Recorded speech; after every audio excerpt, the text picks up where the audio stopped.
চোৰাং বিথাংখী বুলি আমাৰ সেল্ফ হেল্প গ্ৰুপসকলক আৰ্থিক সাহায্য দিয়াৰ আঁচনি যোৱা বছৰ আমি ঘোষণা কৰিছিলোঁ আৰু এই বছৰৰ পৰা আমি আৰম্ভ কৰিছোঁ। আজি ৩,৮০০ সেল্ফ হেল্প গ্ৰুপক ২৫,০০০ কোটি টকা দিয়া হৈছে আৰু নেক্সট ফেজত আৰু ৩,৮০০ দিয়া হ'ব। নেক্সট ফেজত আৰু ৩,৮০০ আৰু তিনিটা ফেজ হোৱাৰ পিছত প্ৰথম ফেজ যোনে ২৫,০০০ পাইছিলে তেখেতসকলক আৰু ২৫,০০০ দিয়া হ'ব। আমাৰ টাৰ্গেটটো হ'ল ৭৫,০০০ আৰু ইয়াৰ লগতে আমি সকলোৱে জানো এতিয়া যিবিলাক আঁচনি মহিলাসকলৰ কাৰণে বিভিন্ন আঁচনি আহিছে। আমি নিজেই BTCৰ তৰফৰ পৰা ওমেন ফ্ৰেণ্ডলি কিছুমান মেচিন প্ৰদান দিবলৈ বিচাৰিছোঁ। চাইণ্টিফিকেলি কিছুমান গড যিটো ছাগলী উৎপাদনৰ কাৰণে কিছুমান ছেট আমি ডিজাইন কৰিছোঁ। এই ছাগলীৰ থকা ঘৰ এইটো আমি মহিলাসকলক বিতৰণ কৰিম। এক যিটো আছে কণী উৎপাদনৰ কাৰণে, ব্ৰইলাৰৰ কাৰণে, মাছৰুমৰ কাৰণে, হেণ্ডলুমৰ কাৰণে বিভিন্ন আঁচনি আমি তৈয়াৰ কৰিছোঁ।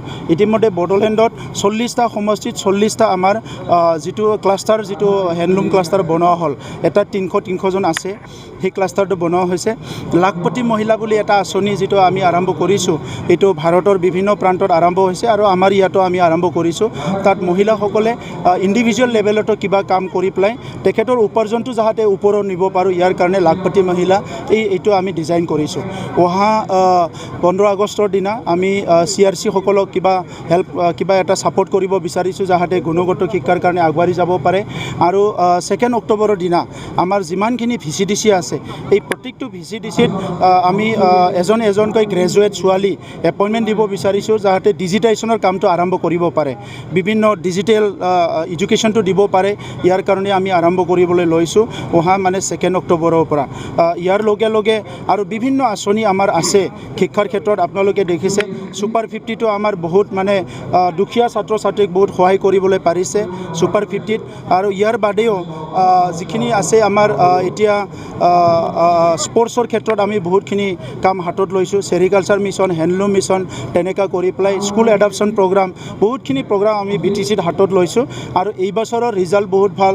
অহা বছৰবিলাকত আৰু ছাত্ৰ ছাত্ৰীসকলক আমি কেনেকৈ আগুৱাই লৈ যাব পাৰোঁ ইয়াৰ কাৰণে বহুতখিনি আঁচনি তৈয়াৰ কৰিছোঁ। এতিয়ালৈকে চিন্তা কৰি থৈছোঁ, কিন্তু আমাৰ যিহেতু আমি এলায়েন্সত আছোঁ, আমাৰ BJP AGP সকলৰ লগত আলোচনা কৰা হ'ব, তাৰপিছত সিদ্ধান্ত হ'ব। কিন্তু কোকৰাঝাৰটো আমাৰ টাৰ্গেট আৰু মংগলদৈটো BJPৰ কাৰণে খেলিবৰ কাৰণে আমাৰ তৰফৰ পৰা আমাৰ এটা প্ৰপ'জেল আছে। পিছত আলোচনাৰ ভিত্তিত ইয়াৰ সিদ্ধান্তবিলাক হ'ব। আদাৰৱাইজ লোকসভাৰ কাৰণে আজি অসমত কোনো চিন্তা কৰিব লগা নাই। অসমৰ মুখ্যমন্ত্ৰী ডক্টৰ হিমন্ত বিশ্ব শৰ্মা ডাঙৰীয়াৰ ৰাজনীতিত যিখিনি আজি তেখেতৰ যিখিনি দখল আছে তাতকৈ বহুত মানুহৰ কম আছে বুলি মই ভাবোঁ, বহুত নেতাৰে। আৰু সমগ্ৰ ভাৰতত এতিয়া ডক্টৰ হিমন্ত বিশ্ব শৰ্মা ডাঙৰীয়াৰ যিটো ৰাজনীতিক যিটো এক্সপাৰ্টিছ সেইটো সকলো মানুহে গম পাইছে আৰু তেখেতে এতিয়া ৰাজ্যখন চলোৱাৰ লগতে ৰাষ্ট্ৰৰ নেতা হিচাপে কাম কৰি আছে। গতিকে অসমৰ জনসাধাৰণে এতিয়া ইয়াত কোনো বেলেগ কথা নাভাবে। ডক্টৰ হিমন্ত বিশ্ব শৰ্মা ডাঙৰীয়া ইয়াত যেতিয়ালৈকে ৰাজনীতিক কাম কৰি আছে তাত অসমৰ ৰাইজে তেখেতকে সমৰ্থন দিব। কাৰণ ভাৰতবৰ্ষত অসমখন এটা উন্নত ৰাজ্য হিচাপে গঢ় দিয়াৰ কাৰণে যিখিনি আঁচনি আজি ৰূপায়ণ কৰি আছে গাঁৱে ভূঞে, ছাত্ৰ ছাত্ৰীৰ কাৰণে, স্পৰ্টছৰ কাৰণে, এইটো কোনোদিনেই হোৱা নাছিলে। খেতিয়কৰ কাৰণে আজি পেডি প্ৰকিউৰমেণ্ট আঁচনি যোৱা বছৰৰ পৰা 2 বছৰ আগৰ পৰা হোৱাৰ পৰা ইমানখিনি আমাৰ সুবিধা হৈছে। বিভিন্ন আঁচনিবিলাক আহি আছে। এইটো ৰাইজে এতিয়া অসমত আৰু বহুত কষ্ট কৰি কেম্পেইন কৰিব লাগে বুলি মই নাভাবোঁ। মোৰ এইটো জ্ঞাত নহয় BPFৰ কথাটো, খালি NDA আৰু ইণ্ডিয়াৰ কথা ক'ব বিচাৰিছোঁ। ইণ্ডিয়াটো গঠন কৰিছে পলিটিকেল পাৱাৰৰ কাৰণে, NDAটো ৰাষ্ট্ৰ নিৰ্মাণৰ কাৰণে। নৰেন্দ্ৰ মোদী ডাঙৰীয়াৰ প্ৰধানমন্ত্ৰী হোৱা দিনৰ পৰা গোটেই ভাৰতৰ যোৱা 9 বছৰৰ পলিটিকেল চিনাৰিঅ', দেশখনৰ উন্নয়নৰ চিনাৰিঅ'টো আপোনালোকে ষ্টাডি কৰিলে গম পাব যে কেনেকৈ ৰাষ্ট্ৰখন নিৰ্মাণ কৰাৰ কাৰণে নৰেন্দ্ৰ মোদী ডাঙৰীয়াই কাম কৰি আছে।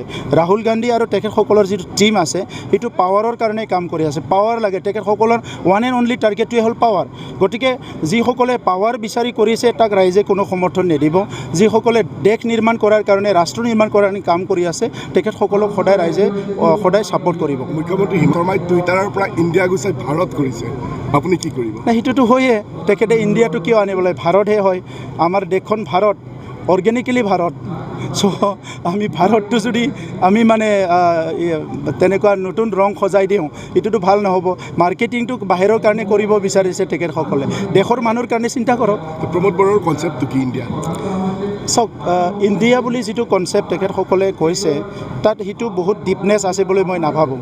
আমি ভাৰত বুলি ক'লে যিটো আমাৰ মনলৈ আহে যে এটা ভাৰত ৰাষ্ট্ৰ য'ত জ্ঞান গুণ সংস্কৃতি জনজাতি জনগোষ্ঠী গোটেই ভাৰতখনৰ যিটো প্ৰতিচ্ছবি আহে, ইণ্ডিয়া বুলি কোৱাৰ লগে লগে অলপ বেলেগ ধৰণৰ আহে মানে। যে সেইকাৰণে আমি যিটো আমাৰ হাৰ্ট টাচিং হয়, যিটো আমাৰ ইতিহাসৰ লগত লিংক আছে, এইটো কথাহে আমি কৰিব লাগিব। চাওক ইণ্ডিয়াটো মানে এইটো ইণ্ডিয়া বুলি এটা ইষ্টাব্লিছ হৈ গ'ল।